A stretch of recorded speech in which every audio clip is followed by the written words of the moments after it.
जैसे यदि मैं अपने सपनों को पूरा करने के लिए 10 दिन भूखा रहता हूं तो कोई बात नहीं है। एक गरीब आदमी 15 दिन भूखा रहता है। वाह। मैं तो एक महत्वाकांक्षी व्यक्ति हूं कि अपने सपने अपने आप को वहां देखना चाहता हूं, इसलिए मैं वो यात्रा में भूखा हूं, क्योंकि वो पैसे की गुंजाइश नहीं है, जुगाड़ नहीं हो पा रही है।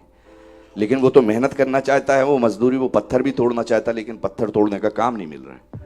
हर बड़े आदमी के पीछे कोनो कोनो संघर्ष की कहानी है। सागर से जब आप नाट्य विद्यालय या उदय की जो अभिनय की जो उस समय की बेसिक जो समस्याएं आपके संग ने, वो संघर्ष कितनों अंतर उस संघर्ष की चीज को आप। मैं एक बात आपकी संशोधन करना चाहूंगा, मैं आपकी बात नहीं काट रहा हूं कि अपने सपनों को पूरा करने की यात्रा को संघर्ष नहीं कहा जा सकता। वाह।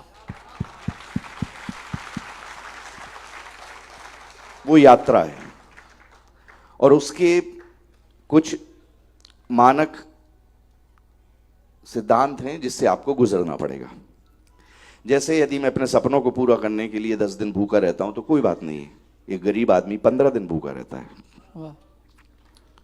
मैं तो एक महत्वाकांक्षी व्यक्ति हूं कि अपने सपने अपने आप को वहां देखना चाहता हूं, इसलिए मैं वो यात्रा में भूखा हूं, क्योंकि वो पैसे की गुंजाइश नहीं है, जुगाड़ नहीं हो पा रही है।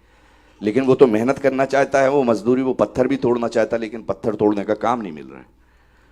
तो ये विरोधाभास हैं। और शुरुआत तो ऐसी हुई प्रोत्साहन से कि एक बार हम पान की दुकान पे खड़े थे सागर में, तो कहाँ जा रहे, कहाँ होगा एडमिशन?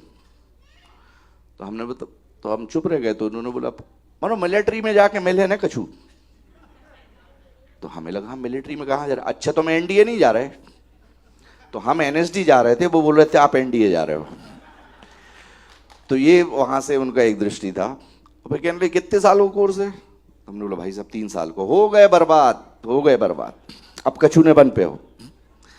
तो इस तरीके से एक दृष्टि थी। और आज ये दृष्टि ऐसी है कि माँ बाप अपने बच्चों का बायोडाटा हमारे पास लेके आते हैं कि इनको रियलिटी शो में करा दो। तो पहले सिर्फ दूरदर्शन था, अभिनय में वही लोग जाते थे जो 11वीं में फेल हो जाते थे, जो पीटी में पास नहीं हो पाते थे, पीएमटी पास नहीं हो पाते थे, या वकालत नहीं कर पाते थे। उनको लगता था ये बिल्कुल निकम्मा व्यक्ति है, अभिनेता बनना चाहता है, अपनी जिम्मेदारियों से भाग रहा है। तो अब 20-25 सालों में परसेप्शन बदल गया है और एक नए आयाम के तौर पे इस चीज को लिया जाने लगा कि ये भी ऑस्पेक्ट है, ये भी एक प्रोस्पेक्ट है।